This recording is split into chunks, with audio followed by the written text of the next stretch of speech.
नमस्कार छात्रों। कक्षा 8वीं, विषय हिंदी, पाठ क्रमांक 2, वारिस कौन। लेखिका है विभा रानी। पन्ना नंबर 3।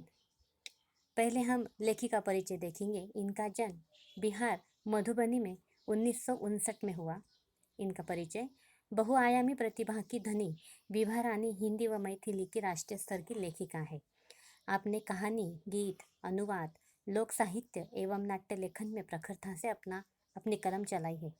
आप समकालीन फिल्म, महिला व बाल विषयों पर लोकगीत और लोक साहित्य के क्षेत्र में निरंतर काम कर रही है। प्रमुख कृतियाँ: चल खुसरो घर अपने, मिथिला की लोक कथाएं, गोनू झा के किस्से, कहानी संग्रह, अगले जन्म मोहे बिटिया न कीजो, नाटक, समरथ मतलब द्विभाषी हिंदी अंग्रेजी का अनुवाद, बिल टेलर की डायरी आदि। अब ये जो पाठ है वारिस कौन, इसके बारे में हम जानकारी लेते हैं। प्रस्तुत संवादात्मक कहानी के माध्यम से विभा रानी जी का कहना है कि हमें उत्तम फल प्राप्त करने के लिए समय और साधनों का सदुपयोग करना चाहिए। जो ऐसा करता है वही जीवन में सफल होता है। यहाँ पर एक कथा दी गई है। एक राजा होता है, उसकी 4 बेटियां होती है और उसे कोई संतान लड़का नहीं होता है और अगला राजपाट चलाने के लिए उसे 4 बेटियों में से वारिस चुनना होता है और इसीलिए उन चारों की वो परीक्षा लेता है और परीक्षा में कौन सफल हो जाती है, यही हमें इस पाठ के माध्यम से लेखिका ने बताया है। पन्ना नंबर 3 देखना है। एक राजा था, उसकी 4 बेटियां थी। राजा ने सोचा कि इन चारों में से जो सबसे बुद्धिमती होगी उसे ही अपना राजपाट सौंपेगा। राजपाट का अर्थ है राज्य का शासन, राजगद्दी। इसका फैसला कैसे हो वो सोचने लगा। अंत में उसे एक उपाय सूझा। उसने एक दिन चारों बेटियों को अपने पास बुलाया, सभी को गेहूं के 100 दाने दिए और कहा, इसे तुम अपने पास रखो। 5 साल बाद मैं जब इन्हें मांगूंगा तब तुम इसे मुझे वापस कर देना। गेहूं के दाने लेकर चारों बहनें अपने अपने कमरे में लौट आई। बड़ी बहन ने उन दानों को खिड़की के बाहर फेंक दिया। उसने सोचा, आज से 5 साल बाद पिताजी को गेहूं के इन दानों की याद रहेगी क्या, और जो याद भी रहा तो क्या हुआ, भंडार से लेकर ला दूंगी। अब देखो, यहाँ तक हम देखते हैं कि राजा की जो 4 बेटियां थी, तो उन चारों में कौन बुद्धिमती होगी और मैं अपना राजपाट किसे सौंपूंगा, इसका विचार जब राजा कर रहे थे तो उनके मन में एक विचार आया और फिर उन्होंने अपने बेटियों को बुलाया और चारों बेटियों को 100 गेहूं के दाने दिए। और 100 गेहूं के दाने दाने देने का एक उद्देश्य उनका था, लेकिन उन्होंने बेटियों को बताया नहीं और फिर बेटियों को इतना ही कहा कि तुम इसे अपने पास रखो। 5 साल बाद मैं जब तुम्हें गेहूं के दाने वापस मांगूंगा तो तुम मुझे वो वापस कर देना। और फिर उनमें से चारों जो लड़कियां थी, बेटियां थी, वो अपने अपने कमरे में चली गई और उसमें जो बड़ी लड़की थी तो उसने खिड़की के बाहर, वो उसका जो कमरा था उस कमरे के खिड़की के बाहर वो दाने फेंक दिए और अपने आप से बोलने लगी कि पिताजी को इन 5 साल बाद पिताजी को 100 दानों की क्या याद रहने वाली है। और हाँ, और अगर याद भी रहा तो मैं उन्हें भंडार से, जहाँ पर बहुत सारे गेहूँ रखे जाते हैं उसे भंडार कहते हैं, तो वहाँ से मैं उन्हें लाकर दे दूंगी। गेहूँ तो गेहूँ होता है, वो दाने क्या और ये दाने क्या, एक जैसे ही होते हैं। तो इस तरह से पहली बेटी ने गेहूं के दाने खिड़की के बाहर फेंक दिए। दूसरी बहन ने दानों को चांदी के डिब्बे में डालकर उसे मखमल के थैले में बंद करके सुरक्षा से अपने संदूकची में डाल दिया। देखो, दूसरी बहन ने क्या किया, 5 साल बाद पिताजी उसे मांगने वाले हैं, इसीलिए उसने चांदी के डिब्बे में, मखमल की थैली में, एक संदूकची में, चांदी के डिब्बे में, मखमल की थैली में, एक संदूकची में वो दाने डाल दिए और उसने उसे ठीक तरह से रख दिया। 5 साल बाद जब पिताजी ये दाने मांगेंगे तो मैं तब उन्हें यही दाने वापस कर दूंगी। संदूकची का अर्थ है छोटी संदूक, मतलब छोटा बक्सा हम जिसे कहते हैं उसे कहते हैं संदूकची। संदूकची यह स्त्रीलिंग है और इसका पुल्लिंग है संदूक।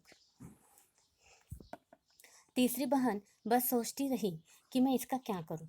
चौथी और छोटी बहन तनिक बच्ची थी। तनिक का अर्थ है थोड़ा, थोड़ी सी वो बच्ची थी। चौथी बहन वो जो थी वो बच्ची थी। उसे शरारत करना बहुत पसंद था। शरारत मतलब इधर उधर भगदड़ करना, खेलना।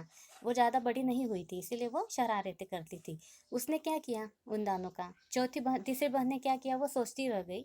तीसरी बहन का यहाँ पर कुछ भी नहीं बताया है और चौथी बहन का बताया कि वो बच्ची थी शरारत करती थी। उसने उस गेहूं को दानों को भुनवा लिया, भुनवाना मतलब जैसे गर्म करना, और तवे पे डालकर भुनवा कर उसे खा लिया और अपने अपने खेल में मग्न हो गई। अब बाकी रही तीसरी राजकुमारी। तीसरी राजकुमारी को इस बात का यकीन न था कि पिताजी ने उन्हें यूं ही ये दाने नहीं दिए होंगे, और इस तरह से विश्वास नहीं हो रहा था तीसरी राजकुमारी को कि पिताजी बहुत ही बुद्धिमान है, वो इस तरह से यूं ही हमें ये दाने नहीं देंगे, ज़रूर इसके पीछे कोई मकसद होगा। मकसद का अर्थ है उद्देश्य और यकीन का अर्थ है विश्वास। पहले तो उसने भी अपनी दूसरी बहनों की तरह उन्हें सहेज कर रख देने की सोची, लेकिन वह ऐसा न कर सकी। उसे उसे भी ऐसा लगा कि ठीक से हम रख देंगे, पिताजी 5 साल बाद मांगेंगे तो मैं दे दूंगी। सहेज कर का अर्थ है संभाल कर। तो उसके मन में ऐसे आया कि इसे संभाल कर मैं रख देती हूँ, लेकिन उसने ऐसा नहीं किया। 2-3 दिनों तक वह सोचती रही, फिर उसने अपने कमरे की खिड़की के पीछे वाली जमीन में वे दाने बो दिए। समय पर अंकुर फूटे, पौधे तैयार हुए, दाने निकले, और फिर उस तरह से उसने क्या किया, अपनी खिड़की के बाहर वो दाने, जो ज़मीन थी उसमें वो दाने उसने ठीक से बो दिए। और फिर समय समय समय से क्या हुआ, उससे अंकुर फूटे, उसके छोटे छोटे पौधे तैयार हुए, और कुछ समय बाद उसके दाने निकले। देखो यहाँ पर हमें दिखाई दे रहा है फसल, जो गेहूं की फसल है दानों से भरी हुई, वो दिखाई दे रही है। इस तरह 5 वर्षों में उसके पास ढेर सारा गेहूं तैयार हो गया। वो एक एक साल में पहले तो 100 दाने उसने बोए थे, उसकी जो फसल बनी उसमें से उसने और दाने बोए, फिर और उसकी फसल बनती गई, और ऐसा करते करते 5 साल तक वो लगातार खेती करती रही। और उन 100 दानों के उसने बहुत बहुत मतलब जिसकी गिनती नहीं होती है, इतने सारे गेहूं के दाने, भंडार भर के गेहूं के दाने उसने बना लिए। 5 साल बाद जब राजा ने चारों बहनों को बुलाया, 5 साल बाद राजा ने चारों बहनों को बुलाया और कहा, आज से 5 साल पहले मैंने तुम चारों को गेहूं के 100 दाने दिए थे, और कहा था कि 5 साल बाद मुझे वापस करना। कहाँ है वे दाने? 5 साल बाद पिताजी ने चारों बेटियों को फिर से बुलाया और कहा कि मैंने आज आज से 5 साल पहले तुम्हें गेहूं के 100 दाने दिए थे, अब बताओ, वो दाने वापस करने का समय आया है, कहाँ है वे दाने? बड़ी राजकुमारी भंडार घर जाकर गेहूं के दाने ले आई और राजा को दे दिए। बड़ी राजकुमारी झट से भंडार घर गई, जो इस साल की बनी जो उपज थी, जो खेती में जो दाने बने हुए थे, उसमें से 100 दाने निकाल कर ले आई, और फिर राजा को, पिताजी को कहा कि ये लीजिए, आपने वही यही दाने दिए थे। लेकिन राजा को मालूम था कि ये वो दाने नहीं है। राजा ने पूछा, क्या ये वही दाने हैं जो मैंने तुम्हें दिए थे? पहले तो राजकुमारी ने हाँ कह दिया, मगर राजा ने फिर कड़क कर पूछा, तब उसने सच्ची बात बताई। पिताजी को मालूम था कि बड़ी लड़की झूठ बोल रही है। पन्ना नंबर 4 पर आना है। तो पहले राजकुमारी ने तो हाँ कह दिया कि हाँ हाँ, वो यही दाने हैं जो आपने दिए थे। लेकिन जब राजा ने कड़क कर कहा, कड़क कर का अर्थ है कठोर शब्दों में, थोड़ा सा गुस्सा होकर, डांट कर, तो उसने सच्ची बात बता दी कि ये दाने वो नहीं है, वो तो मैंने खिड़की के बाहर फेंक दिए थे, ये मैं भंडार घर से दूसरे लेकर आई हूँ। राजा ने दूसरी राजकुमारी से पूछा, तुम्हारे दाने कहाँ हैं? दूसरी राजकुमारी अपने संदूकची में रखे मखमल के खोल वाली डिब्बी उठा लाई, वो जिसमें उसने गेहूं के दाने सहेज कर रखे हुए थे। राजा ने उसे खोल कर देखा तो दाने सड़ गए थे। 5 साल बाद ऐसे बंद डिब्बे में, फिर वो चाहे चांदी का हो या मखमल के कपड़े में हो या फिर बड़ी संदूकची में हो, वो फसल या अनाज के दाने अगर हम इस तरह से रखेंगे तो खराब ही हो जाएंगे। उसका उपयोग होना चाहिए या उससे और दाने बनाने चाहिए, लेकिन उसने ऐसा नहीं कहा था दूसरी राजकुमारी ने। तो उसने उसे संभल कर बड़े संदूकची में रख दिए थे, तो उसे ना हवा लगी ना कुछ लगा, तो वो खराब हो गए, सड़ गए थे दाने। तीसरी राजकुमारी से पूछा, तुमने क्या किया उन दानों का? फिर तीसरी राजकुमारी की बारी आई, तो राजा ने, पिताजी ने पूछा कि तुमने क्या किया? तीसरे ने कहा, मैं इसका उत्तर आपको अभी नहीं दूंगी, क्योंकि जवाब पाने के लिए आपको यहाँ से दूर जाना पड़ेगा, और मैं वहाँ आपको कल ले चलूँगी। और इस तरह से तीसरे ने क्या उत्तर दिया, मैं आज तो अभी यहाँ आपके प्रश्न का जवाब नहीं दे सकती हूँ, क्योंकि वो बताने के लिए, वो दिखाने के लिए आपको यहाँ से दूर जाना पड़ेगा, तो मैं आपको कल ले चलूँगी। राजा ने अब चौथी और सबसे छोटी राजकुमारी से पूछा। उसने उसी बेपरवाही से जवाब दिया, उन दानों की कोई कीमत है पिताजी? वैसे तो ढेरों दाने भंडार में पड़े हैं, आप तो जानते हैं ना कि मुझे गेहूं के भुने दाने बहुत अच्छे लगते हैं, सो मैं उन्हें भुनवा कर खा गई।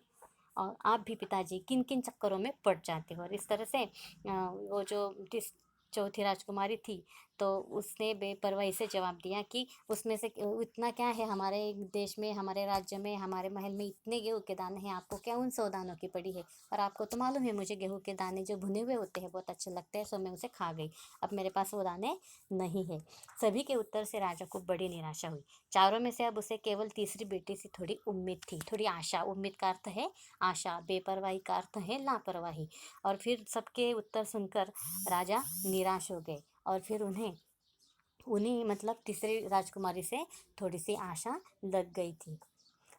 दूसरे दिन राजकुमारी राजा के पास आई और उसने कहा, चलिए पिताजी, आपको मैं दिखाऊं कि वह गेहूं के दाने कहाँ है। और इस तरह से तीसरी राजकुमारी दूसरे दिन आई अपने पिताजी के पास, राजा के पास, और कहने लगी कि चलिए पिताजी, मैं आपको वो गेहूं के दाने दिखाती हूँ। राजा रथ पर सवार हो गया। रथ महल नगर पार करके खेती की तरफ बढ़ चला। राजा ने पूछा, आखिर कहाँ रख छोड़े हैं तुमने वो 100 दाने? इन 100 दानों के लिए तुम मुझे कहाँ कहाँ के चक्कर लगवाओगी? और इस तरह से यहाँ वहाँ बाहर ले चल जा रही थी राजकुमारी। तो दोनों एक रथ पर सवार हो गए, रथ पर खड़े हो गए, और फिर वो रथ नगर महल पार करते खेती की तरफ बढ़ने लगा। पिताजी के मन में, राजा के मन में प्रश्न आने लगे कि ये 100 दानों के लिए मुझे कहाँ कहाँ के चक्कर लगवा रही हो? ऐसे किस जगह पर तुमने वो दाने रखे हैं? तब तक रथ एक बड़े हरे भरे खेत के सामने आकर रुक गया। और फिर रथ कहाँ पर आकर रुका? एक हरे भरे खेत के सामने। राजा ने देखा, सामने बहुत बड़े खेत में गेहूं की फसल थी।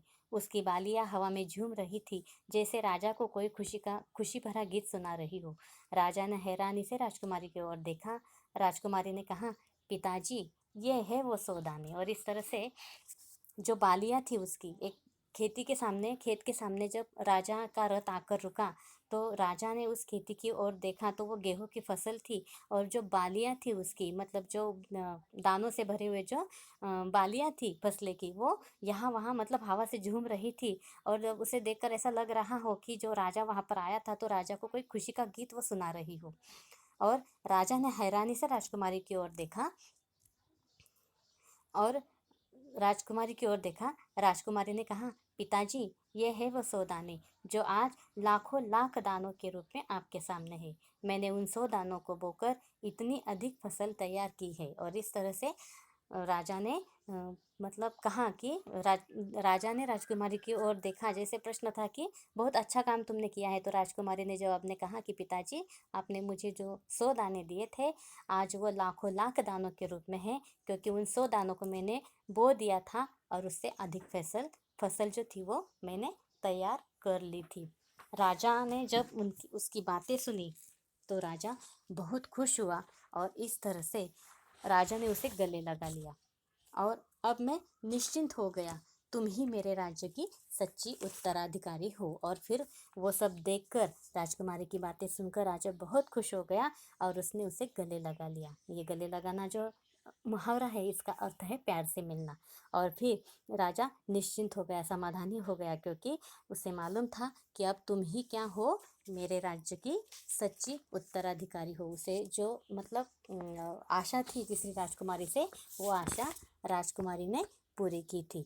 तो इस तरह से हमें यहाँ पर इस बात की ये बात समझ में आती है कि अगर किसी भी कार्य की सफलता हमें करनी है, तो उसके लिए समझ बूझ योजना बनाना, समय तथा संसाधनों का सदुपयोग करना, ऐसा करने पर हमें उत्तम फल की प्राप्ति अवश्य होती है।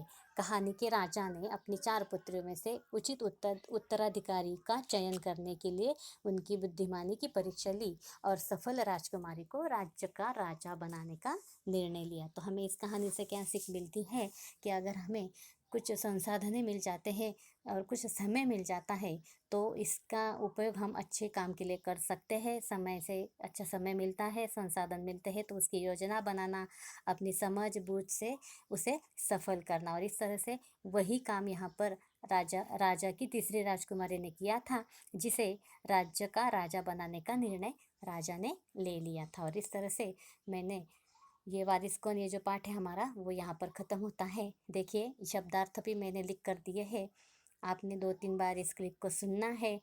पाठ्य पुस्तक हमें सामने रखकर इसे सुनना है। बहुत ही अच्छा पाठ है, एक कहानी है, संवादात्मक कहानी है। और अगर आपको कोई समस्याएं आती है तो आप मुझे फ़ोन करके पूछ सकते हैं। अपनी कॉपी में आपने सबने ये शब्दार्थ, मुहावरे और फिर पर्यायवाची शब्द लिंग बदल कर लिखो। ये भी मैंने लिख कर दिया है। पर्यायवाची शब्द में चांदी का पर्यायवाची शब्द है रजत, राजा का है नृप, खेल शब्द का अर्थ है क्रीड़ा और फैसला शब्द का अर्थ है निर्णय। लिंग बदल कर लिखो। यहाँ पर स्त्रीलिंग और पुल्लिंग ये दो लिंग होते हैं। तो इसमें संदुकची, यह जो संदुकची शब्द है इसका लिंग यहाँ पर स्त्रीलिंग है। हमें इस शब्द का लिंग बदलना है, मतलब इसे स्त्रीलिंग से पुल्लिंग में परावर्तित करना है। तो इसीलिए संदुकची का पुल्लिंग है संदूक, डिब्बी का पुल्लिंग है डिब्बा, बच्ची इस शब्द का लिंग बदल कर लिखना है बच्चा। बुद्धिमती ये शब्द आया है देखो पाठ के हमारे तीसरे पंक्ति में, पाठ की शुरुआती में तीसरी पंक्ति में। तो बुद्धिमती ये स्त्री के लिए यह शब्द का उपयोग किया जाता है। अगर बुद्धि पुरुष हो तो उसे बुद्धिमान कहा जाता है। मतलब स्त्रीलिंग शब्द के लिए बुद्धिमती और पुल्लिंग शब्द के लिए बुद्धिमान। तो ये सब आपने कॉपी में लिख लेना है। और अगर उसके आगे के अगर स्वाध्याय हमें देखना है तो मैं आपको अगले पीरियड में उसके स्वाध्याय बता दूंगी।